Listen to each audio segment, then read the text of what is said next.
City cosmetic स्टोरमा। So आज चाहिँ मैले क्लिनिक्स ब्युटीको लिप बाम युज गर्दैछु। यो चाहिँ बिटरुट वाला बाम हो। यदि हजुरहरूले चाहिँ लिपस्टिक युज गर्नु आँट्नु भएको छ, लङ लास्टिङ चाहिएको छ भने चाहिँ हजुरले फर्स्टमा चाहिँ लिप बाम युज गर्नुपर्ने हुन्छ। लिप बाम युज गरिसकेर हजुरले चाहिँ त्यसरी ड्याब ड्याब गर्नु होला ताकि लङ लास्टिङ हुन्छ, हजुरको लिप हाइड्रेट हुन्छ। सो आज चाहिँ मैले चाहिँ क्लिनिक्स ब्युटीको चाहिँ प्रोडक्ट होइन, मैले चाहिँ आज त्यो ब्युटीको यानि कि क्याटरिना क्याफको लिपस्टिक पेन्सिलमा सेट छ, हजुरले देख्न सक्नुहुनेछ। यो चाहिँ यो वाला सेड हो। आज म चाहिँ यो युज गर्दैछु।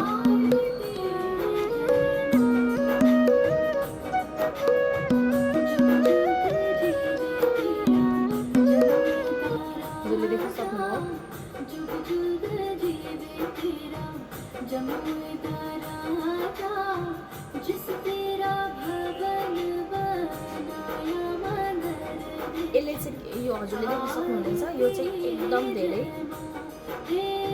लेन्थ वाइज पनि धेरै नै छ। यहाँ चाहिँ हजुरले रोटेट गर्नुपर्ने हुन्छ। यदि हजुरहरूलाई चाहिँ अलिकति न्यू टाइपमा कफी टाइपमा सेट चाहिएको छ भने हजुरले डेफिनेटली यो सेट पनि युज गर्न सक्नुहुनेछ। यो पनि लङ लास्टिङै हो।